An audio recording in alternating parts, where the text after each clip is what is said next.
How many guns do you need? The correct answer is always all of them. What a waste of love.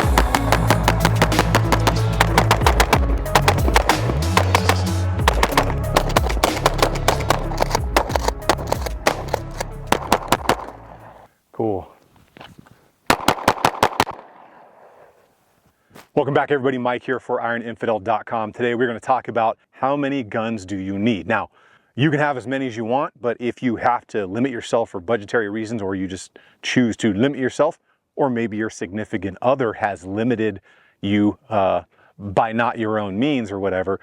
Baby, haters gonna hate, and ain'ters gonna ain't. This is kind of my methodology and my thought process from my time in the special operations in the Army to law enforcement to doing this here, where I've gotten to test literally hundreds and hundreds of different firearms, from pistols to machine guns to rifles, sniper systems, pretty much everything you can think of out there in the world. I've really come down to a 2-2-1 kind of program if you have to cut it down to bare minimum, and that's going to make more sense in just a minute. Now a word from our sponsors. And something else that also makes sense in the world today is the battle bottle, because I need you to stay healthy and I need you to stay hydrated. Also, we have fitness equipment. So if you are into fitness and staying healthy and hydrated, make sure you go to ironinfidel.com, get yourself a battle bottle, whether you want the big one or the small one. It's got everything you could possibly want in a water bottle. You've got a wallet pocket, a cell phone pocket. You've got a key lanyard. You've got a grab handle that's made out of 550 cord. You can get a straw top or a regular screw top. Either way you go, we've got you covered for staying healthy and staying hydrated at ironinfidel.com. All right, so the 2-2-1, let's fire this off with, when it comes to a pistol, you want a full-sized duty pistol. And there is a reason I say a full-sized duty pistol, is because it's very easy to run and work with from a belt, whether you're running a battle belt or a regular belt that you just have a gun holster on. A full-size pistol is going to be a lot easier for you to use out there on the range, maybe a little bit more comfortable depending on your hand size. But ultimately, when it comes to a full-size pistol, they're just easier to work with than something really small like a micro compact. And overall, that's probably what you're going to want to go out there and take training classes with, go train with your friends, because that's what you're going to want to be most proficient with. There are a ton of different brands out there right now that are all very high quality. And I'm not going to be a mouthpiece in this video for one or the other. I'm just going to tell you, go with something reputable and reliable that's easy to get parts for, and that you know is probably not going to give you problems over the years. The next thing up is, I'm going to say, have a good compact style pistol. This one specifically is a shadow system, so it's built off of the Glock style platform. But having something that's a little bit more concealable is good as well, because this is a lot easier to walk around with inside your waistband, or even maybe in a bag, or whether you're wearing gym clothes or joggers or whatever you're wearing out there in the world. A nice compact pistol is going to be easy. And what I will say is, rather than have different brands, and I set this up this way for a reason, if you have something like this Walther PDP as your full size, and then this shadow system, which takes Glock mags as your backup or your compact carry, there are going to be some differences. The differences in the angles of the grip and how you hold that pistol. The trigger is going to be very different, but more importantly, your sights, your magazines, and usually all of your accessories are going to be completely different. I can't use these magazines in that full-size Walther PDP, nor the vice versa. However, if you get, say, a full-size PDP or a full-size Glock or Shadow Systems and a compact of the same brand, you can use the full-size mags in your compact pistols, usually 9 times out of 10, which is going to save you money and frustration. And a lot of the parts will actually cross over as well. So use a little bit of forethought when you're thinking about a main pistol for your belt and that concealed carry you want. I'm not saying you can't have multiple different brands, but if you're trying to save yourself money, time, and maybe some frustration, keeping in the same brand is going to help you both ergonomically, cost-wise with magazines, and ultimately, you're probably going to be a little bit more proficient.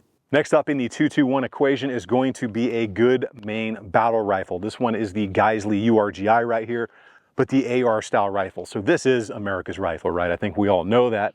But you want a good, solid, reputable battle rifle, and you can outfit that thing however you want, whatever optic you want, a magnifier, triggers, lights.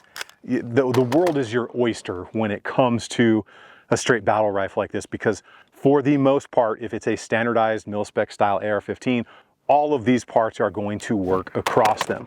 Now, I say a main battle rifle, something like this 14.5, because it gives you a lot of options. This rifle is capable of shooting 950 and 1,000 yards. I've had videos where I've done that with this specific rifle when I had a scope on it. Is it effective to that with energy delivery? No. So this is really kind of that 300 to 500 yards in, since it's got the flip up magnifier on it.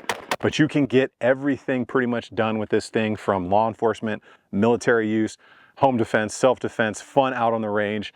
This is going to do it all for you. But this is not where it ends, because the second part of the two on this one is going to be having something like what's behind me. Now, what we have here is a modern day DMR or SPR, so a designated marksman rifle or a special purpose rifle. So this is same AR-15 platform, but we have an 18-inch barrel here. We have a suppressor on here, and obviously a pretty high magnification scope on this one, being a Steiner T6XI. And as you can see, this one looks a lot heavier. Everything on here is set up for precision. This is that last part of the battle rifle setup, because with this thing you can effectively engage with enough muzzle energy to out to about 500, 600 yards. Now you can take this setup out to 1,000 yards as well, but again, if you want that effective delivery of energy on target, there's limitations only by the caliber here, the 5.56 or the 223 caliber. Now you can have this or the other URGI in whatever you want. You can do the battle rifle thing where you're running a 308 in both setups here, or you can have them both 5.56, or you can have this one in a 308 or a 6.5 Creedmoor, because you can do whatever you want with your caliber.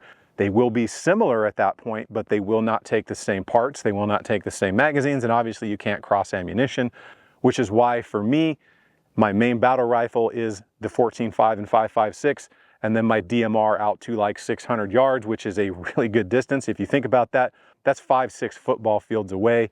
And this is gonna take the same ammunition, the same magazines, the same parts. You just set it up a little bit differently. So this finishes off the rifle. You're all probably wondering, what is the last thing of the 2-2-1 equation? A good shotgun. Now it is up to you whether you want the tried and true rack shotgun, the traditional mechanical, or whether you want to step into something like this one, which is a semi-auto setup. Oof. One to the head.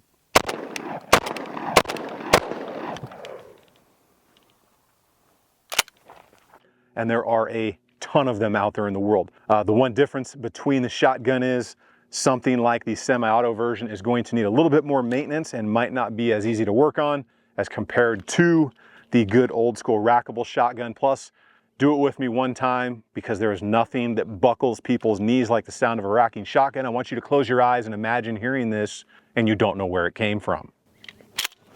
Surprise, mother. Now, I don't know about you, but even doing that here in person, I know what that sound is, and instantly I know something not good is about to happen. There's just something about the shotgun that makes people pay attention a little bit. Now, why is this the last one? Because this is a very versatile setup, whether you want a semi-auto or traditional mechanical rackable shotgun. These can be used for hunting, whether you're using birdshot or slugs for taking larger game.